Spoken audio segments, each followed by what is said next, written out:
pendant qu'il dormait, il n'a pas fait attention. Moi, comme vous savez, vous dormez, vous n'êtes pas maître de ce que vous faites. Il y a eu un rêve érotique ou n'importe, et hop, s'il se réveille, il trouve qu'il a éjaculé. Il doit se laver complètement. Et ça, je suis étonné de combien de jeunes nous envoient des mails ou nous appellent au centre. Et des fois, pour taquiner, je demande au type, je dis, t'as quel âge? Il y en a qui me disent, j'ai 22 ans. Je fais, c'est la première fois de ta vie. Et il t'avoue, il te dit, non, mais avant, je trouvais ça, mais je changeais de caleçon, puis je partais. Comment ça? Et le prophète, les compagnons nous disaient, le prophète nous a tout appris. Même comment aller faire les selles. Tout. Il ne faut pas être gêné par rapport à cela. Parce que Allah dit comme si jamais vous ne posez pas des questions par rapport à cela, et ça c'est normalement, subhanallah, la présence et le travail des fois, entre guillemets, de l'imam, ou bien avec le père, le garçon avec son père, la fille avec sa mère. On doit normalement renseigner. Les parents doivent en parler. Toi, par exemple, pour la gêne, la fille avec sa mère, le garçon avec son père, il lui explique, on lui dit, voilà, tu grandis, fais attention aux poils qui viennent aux aisselles, pubis, kada, il faut les enlever, ceci. Si jamais tu te lèves, tu trouves que tu as sali. Le musulman, avant de prier, vérifie son caleçon et quoi. Ça, oulala. On ne peut pas prier avec un caleçon sale. Ça peut arriver. Sans qu'on parle même de liquide. Des fois, tu peux être assis. Je donne un exemple. Et vous savez tout ça, alhamdoulilah, mais c'est bien qu'on le rappelle. Par exemple, t'as certains, je sais pas moi, il va au snack, il se tape 3 de roum avec Drali, Kada, il se guerra, lui il croit qu'il a de guerra, mais il n'y a que là que c'est sorti. Il a peut-être derrière la sali son caleçon, subhanallah. Il y en a pendant le snack qui rigolent comme des malades, et puis il fait des rotes et tout, il rigole, et il sort, puis tu le vois après, il vient le merkez, Allahu Akbar. Et après il descend, va vérifier, va voir, on ne sait jamais, Kada. Spécialement comme disent les savants, si jamais tu as toi-même senti qu'il y a eu quelque chose. Il ne faut pas sous-estimer, c'est-à-dire non mais c'est rien, après je vais me changer. Abadan, parce que si c'est le liquide spermatique, wallah, même si tu te laves les parties intimes, tu es impur, ta prière n'est pas valable. Vous savez ça, Shabab, elle n'est pas valable. Et pour l'autre liquide, celui-là qui des fois est un liquide entre guillemets beaucoup plus transparent, des fois quand tu urines et tu trouves un fil comme ça qui reste collé, et tu vois le liquide qui descend, là on te dit tu laves tes parties intimes. Et ça on a un hadith du prophète sallallahu alayhi wa sallam. On a un hadith là-dessus.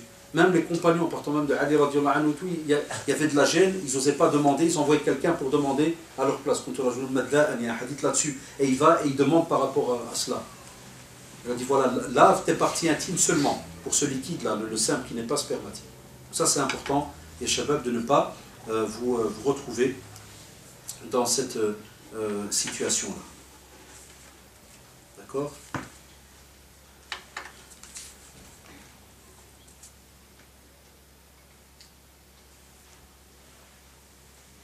Ça, je ne sais pas répondre à Allah, parce que on sait que c'est de la désobéissance, mais la personne dit qu'arrive-t-il aux filles déjà réglées ou femmes qui décèdent sans avoir porté le voile durant leur vie? On sait que c'est une désobéissance. C'est une désobéissance. D'accord? Ça, tout le monde est unanime là-dessus. Hein? Ça, il faut être clair. C'est une désobéissance. Et comme vous savez, le châtiment, il est entre les mains d'Allah subhanahu wa ta'ala.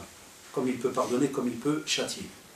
Et je ne connais pas de texte qui parle d'un châtiment bien précis pour celui qui ne porte pas le voile, voilà ce qu'il aura, kada kada. Je n'ai pas ça comme ça en tête, il se pourrait qu'il n'y en a pas, et que ça reste dans le châtiment général, lakin, Allah ta'ala a'lam. Mais là où on est sûr et qu'on peut dire, c'est que, et Ikhwan, ne jouez et ne spéculez jamais avec le châtiment d'Allah subhanahu wa ta'ala, parce que quoi qu'il arrive, cette question, c'est une désobéissance. Quoi qu'il arrive. Et toute désobéissance, elle a une facture le jour du jugement dernier. Et ça, n'importe quel prédicateur ou autre vous le dira. Ça, c'est une réalité. Parce qu'Allah subhanahu wa ta'ala dit وَمَنْ يَتَعَدَّ حُدُودَ اللَّهِ فَقَدْ ظَلَمَ نَفْسَهُ. Celui qui dépasse les limites imposées par Allah subhanahu wa ta'ala, il aura fait du mal à lui-même.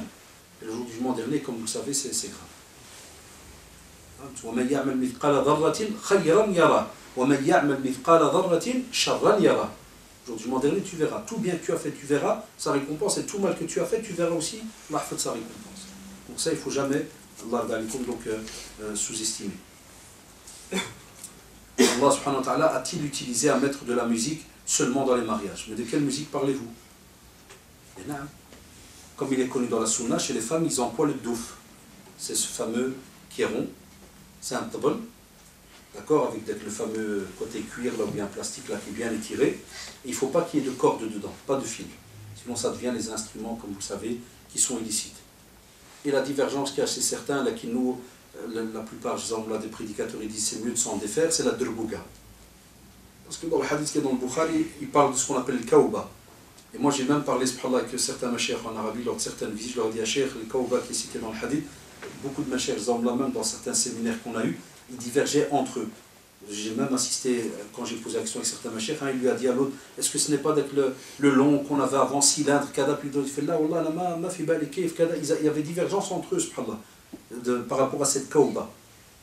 Et certains, beaucoup dans certains ouvrages, ils te disent c'est la fameuse derboga qu'on a aujourd'hui, de forme cylindrique.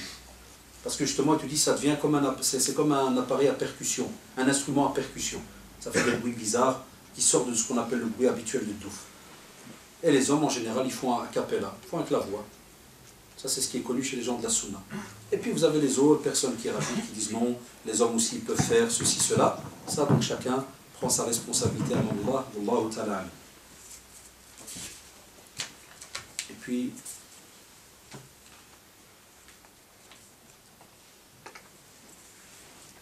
c'est déjà fait.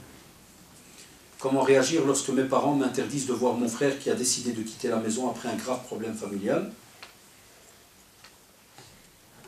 alors que mon frère m'appelle et vient me rendre visite en cachette? Tout d'abord, il faut faire tout son possible pour que ce frère revienne à la maison. Et spécialement, subhanallah, ça tombe bien, c'est l'Aïd. On vient de faire l'Aïd. C'est la Rahim, comme vous le savez, les liens de famille sont importants, spécialement vis-à-vis de nos parents et ikhwan. Déjà, j'arrête pas de vous le dire, les chéris. Wallah. Les parents, vous pouvez estimer qu'ils sont arriérés, tordus. Dites tout ce que vous voulez. Ça sera toujours faux auprès d'Allah subhanahu wa ta'ala. Wallah. Des fois, c'est vrai, ils peuvent être un peu durs. Ils peuvent, des fois, ne pas nous comprendre, ou ceci ou cela. Mais quoi qu'il y ait, wallah, et tu es perdant. Ça reste ton père et ta mère. Tu vas, tu plies la tête, tu bousses la race, même s'il dit dégage, tu fais un petit balayage, pas de problème. On est tous des petits forts maintenant. Chacun il paye 30 € dans les salles. Ça, ou là. Et on y va. Il te balaye, pas de problème. Tombe. C'est ton père, Akhi. C'est tout. Ça reste ton père. وَقَضَى رَبُّكَ أَلَّا تَعْبُدُوا إِلَّا إِيَّاهُ وَبِالْوَالِدَيْنِ إِحْسَانًا. C'est un décret. Allah subhanahu wa ta'ala a décrété. Allah subhanahu wa ta'ala a décrété. On n'adore que lui seul, subhanahu wa ta'ala. وَبِالْوَالِدَيْنِ إِحْسَانًا. Et les parents, il faut absolument avoir de la bonté vis-à-vis d'eux. Et ceux qui ne les ont pas savent de quoi on parle. C'est important. Après, tu les regrettes. وَبِالْوَالِدَيْنِ إِحْسَانًا. Et dans l'autre verset, comme vous savez, وَلَا تَقُلْ لَهُمَا أُفٍّ وَلَا تَنْهَرْهُمَا. Il ne faut même pas dire ouf. C'est-à-dire ouf, c'est la famille des ouf. Pas comme certains jeunes, ils font les malins, il insulte son père, puis il dit, je ne lui ai pas dit ouf. Hein. Parce que dans le Coran, c'est ouf. C'est toi qui es le ouf. Et non, c'est le monseba, ceux qui jouent comme ça aussi. On entend, tu dis, ouais, mais moi, j'ai pas dit ceci, j'ai pas dit. Là, jamais tu lèves le ton sur les parents, jamais tu lèves la voix, jamais tu les fixes avec tes yeux de vipère. Là, il y a des jeunes qui il fait le baston de regard, là, il le regarde, le mec qui croit qu'il va péter les yeux de son père. Pendant une heure, il le fixe. J'en capte certains. Il reste comme ça, il regarde, qui va avoir le dernier mot. Subhanallah. Attends-toi à ce que ton fils il te le fera plus tard ou ta fille. Là, tu vas voir, tu vas pas aimer. Donc les parents, déjà, donc, comme je dis, pousser ce garçon à revenir chez ses parents. Obligatoire, même s'il va dire, ouais, mon père, il ne veut pas ouvrir. Wallah, tu sonnes tous les jours. Pourquoi? Comme ça, si jamais tu rencontres Allah, subhanahu wa ta'ala, au moins dans ton dossier, il est écrit que tu as été tous les jours sonné. Fais pas le type qui a les grandes épaules. Là, ouais, j'ai été une fois, il m'a renvoyé, c'est tout, moi je ne vais plus. Non. Tu vois, et tu sonnes. Et j'ai entendu mes propres oreilles, une fatwa de Cheikh al-Uthaymin, rahimahullah, dans l'Iqab Bab Maftouh. Il est très dur vis-à-vis des parents qui ordonnent à un de leurs proches d'arrêter les liens de famille. Il les a appelés, rahimahullah, mufsidouna fil ard. C'est-à-dire qu'ils sèment la débauche et la turpitude sur la terre. Parce qu'il avait fait toute une parole là-dessus où il était vraiment très strict. On ne peut pas faire du chantage comme ça dans la famille. Tu ne parles pas à ta tante, tu ne parles plus à ton oncle, tu ne parles plus à ceci, on ne peut pas.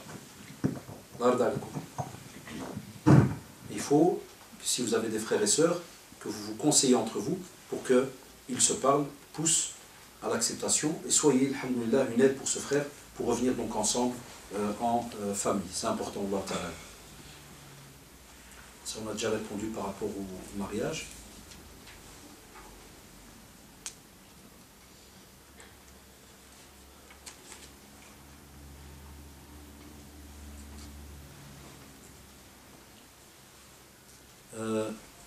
Chez les Arabes, il y a des coutumes assez bizarres auxquelles les parents tiennent, subhanallah, comme par exemple mettre du sel sur la viande le soir si on doit la transporter d'une maison à une autre.